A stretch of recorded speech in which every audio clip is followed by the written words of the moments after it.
Send mo sa akin yun, no?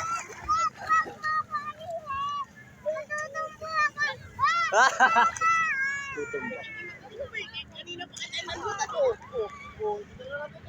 Ilang oras maluluto yung pansit mo?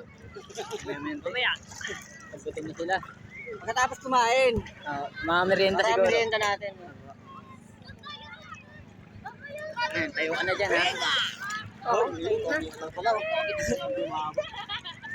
Tol, ba't hindi nababasa yung book mo? Ha? Ba't hindi nababasa? Basahin mo. Wag. Sa malin, wag. Nangingig na ako, Hindi na makita saan ng usok. Kanina kita ko yung barko eh. Yung bola wala na. Riso. Yan, wala yung susunod. Yan, wala yung susunod. Picturean mo nga siya, Arian. Nasa salbabida.